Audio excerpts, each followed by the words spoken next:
കുറച്ച് ചെമ്മീൻ കിട്ടിയിട്ടുണ്ടായിരുന്നു കേട്ടോ. എന്നാൽ അത് വെച്ചിട്ട് കറിയും കാര്യങ്ങളൊക്കെ കൊണ്ട് ഉച്ചാകുമ്പോഴത്തേക്ക് സെറ്റാക്കാമെന്ന് വിചാരിച്ചപ്പോൾ ചൂടായതുകൊണ്ട് തന്നെ എത്രയും പെട്ടെന്ന് അടുക്കളയിലെ പരിപാടി കഴിഞ്ഞിട്ട് വേഗം പോരാണ് നല്ലത്, ഇല്ലെങ്കിൽ ഉഷ്ണിച്ച് ചത്ത് പോകട്ടോ. അപ്പോൾ അത് കുറച്ച് നേരത്തെ തുരട്ടി പിടിച്ച പരിപാടിയാണ് ചെമ്മീൻ ഉണ്ടാക്കുക എന്ന് പറയുന്നത്. കഴിക്കാൻ വേണ്ടി നല്ല ടേസ്റ്റാണ്.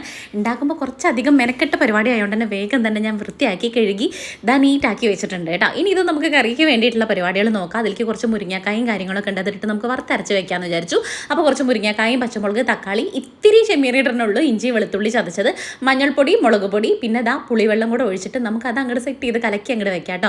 അപ്പോഴാണ് ഒരു കഷ്ണം ഇതാ മാങ്ങയും കൂടെ കണ്ടിട്ടുണ്ടായിരുന്നത്, അതും കൂടെ അങ്ങോട്ട് ചെത്തിയിടാമെന്ന് വിചാരിച്ചു. കുറച്ചധികം ഉണ്ടെങ്കിൽ പിന്നെ പുളിയുടെ ആവശ്യമില്ല. ഞാൻ പിന്നെ പുളിവെള്ളം മാങ്ങ കുറച്ചുള്ളതുകൊണ്ടാണ് ചേർക്കുന്നത്. അപ്പോൾ പാകത്തിന് പുളിവെള്ളം കൂടെ പിഴിഞ്ഞൊഴിച്ചിട്ട് നമുക്കിനി തിളയ്ക്കാൻ വേണ്ടിയിട്ട് ഉപ്പും കൂടെ ചേർത്തിട്ട് ഇതാ ഗ്യാസ് സ്റ്റവിൽ അങ്ങോട്ട് വെക്കാം കേട്ടോ. നമ്മുടെ ഇവിടെ അടുപ്പില്ല, പുറത്തൊരു അടുപ്പ് സെറ്റ് ചെയ്യണം. ഗ്യാസിനൊക്കെ നല്ല വിലയല്ലേ. അപ്പോൾ ഇനി ഒരു വെക്കേഷൻ ആയിട്ട് വേണം നമുക്ക് അടുപ്പും കാര്യങ്ങളൊക്കെ ആക്കാൻ വേണ്ടിയിട്ട്. കറിക്കുള്ളത് അവിടെ കിടന്ന് തിളച്ചാകുമ്പോഴേക്കും ഇത് വറക്കാൻ വേണ്ടിയിട്ട് ഇഞ്ചി വെളുത്തുള്ളിയും പെരിഞ്ചീരകവും ഉപ്പും മുളകും കുരുമുളക് പൊടിയും എല്ലാം ചേർത്തിട്ട് മഞ്ഞൾപ്പൊടി എല്ലാം ചേർത്ത് മസാല ഇങ്ങോട്ട് പുരട്ടി വെച്ചു. വറുത്തരയ്ക്കാൻ വേണ്ടിയിട്ട് നാളികേരം പൊട്ടിച്ചിട്ട് ആ വെള്ളം മാക്കം കുടിച്ചു. എത്ര വെള്ളം കുടിച്ചാലും പുതിയ തീരില്ല. അപ്പോൾ പിന്നെ നാളികേര വെള്ളം വെറുതെ കളയേണ്ടെന്ന് വിചാരിച്ചിട്ട് അതും കൂടെ കുടിച്ചിട്ടുണ്ടായിരുന്നു കേട്ടോ. വറുത്തരയ്ക്കാൻ വേണ്ടിയിട്ട് 2 ചെറുള്ളി, വെളുത്തുള്ളി, വേപ്പില, പെരിഞ്ചീരകം ഇതെല്ലാം കൂടെ ഇതാ ചുമന്നനെ വറുത്തിട്ട് ഇത്തിരി മല്ലിപ്പൊടിയും മഞ്ഞൾപ്പൊടിയും കൂടെ ചേർത്തിട്ട് ഇതാ ഒന്ന് മാറ്റി വെക്കാം, അതൊന്ന് ചൂടാറട്ടെ. ആ സമയം കൊണ്ട് നമുക്ക് ഒരു ബീട്രൂട്ടും കൂടെ അരിഞ്ഞ് ഉപ്പേരിക്കുണ്ട് സെറ്റ് ചെയ്യാമെന്ന് വിചാരിച്ചു. ഒന്ന് പിള്ളേരെല്ലാവരും ഉള്ളതുകൊണ്ട് തന്നെ കെങ്കേമ ആവട്ടെ വെച്ചാകുമ്പോൾ എന്ന് വിചാരിച്ചു കേട്ടോ.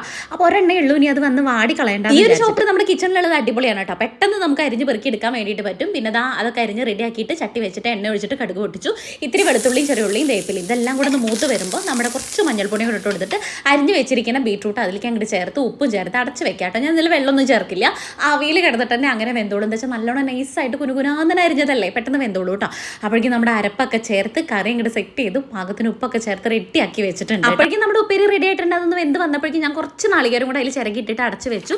ഇതാ നമ്മുടെ കറിയും കൂടെ ഇങ്ങോട്ട് വറുത്തിട്ടിട്ട് ചെറിയുള്ളിയും വേപ്പിലൊക്കെ മൂപ്പിച്ചിട്ട് ഇതാ പിന്നെ നമ്മൾ ഇപ്പുറത്ത് തന്നെ ഒരു പാനിൽ വെച്ച് എണ്ണ ഒഴിച്ചിട്ട് മീനും കൂടെ അങ്ങോട്ട് വറക്കാമെന്ന് വിചാരിച്ചു കേട്ടോ. ചെമ്മീനും ഇങ്ങോട്ട് ഫ്രൈ ആക്കി എടുക്കാൻ വിചാരിച്ചു. അത് ഫ്രൈ ആവുന്ന സമയം കൊണ്ട് കിച്ചണൊക്കെ ഒന്ന് അടിച്ച് വാരിയിട്ടു. രാവിലെ പൂജട്ടി തുടച്ചതാണ്, അതുകൊണ്ട് തന്നെ കിച്ചൺ മാത്രം ഒന്ന് അടിച്ച് വാരിയിട്ടാൽ മതിയായിരുന്നു. എന്നിട്ട് ഓടിപ്പോയിട്ട് ഒരു കുളിയും കൂടെ പാസ്സാക്കി. ഇനി ഞാൻ ചോറുണ്ണാൻ വേണ്ടിയിട്ട് ചോറും നമ്മുടെ വറുത്തരച്ചിട്ടുള്ള ചെമ്മീനും മുരിങ്ങാക്കുള്ള കറിയും വറുത്ത മീനും ഉപ്പേരിയൊക്കെ കൂടെ കൂട്ടിയിട്ട് ഒരു പിടി പിടിക്കാമെന്ന് വിചാരിച്ചു. പൂച്ചക്കുട്ട അപ്പുറത്ത് ഇരിക്കുന്നുണ്ട് കേട്ടോ. അവന് ഞാനൊരു മീൻ്റെ കഷ്ണമൊക്കെ ഇട്ട് കൊടുത്തിട്ടുണ്ട്. പിന്നെ എൻ്റെ അടുത്ത് ചോദിക്കുന്നുണ്ട്. അപ്പോൾ നല്ല അടിപൊളി കറിയാണ്, അടിപൊളി ടേസ്റ്റ്. നിങ്ങൾ എല്ലാവരും ഫുഡൊക്കെ കഴിച്ചിട്ടുണ്ടായിരുന്നു. അപ്പോൾ നമ്മുടെ വീഡിയോ ഇഷ്ടമാണെങ്കിൽ സബ്സ്ക്രൈബ് ചെയ്യുക, ലൈക്ക്, ഷെയർ ചെയ്യുക, കമൻറ്റ് ചെയ്യുക. നാളെ കാണാം. Tata bye, see U.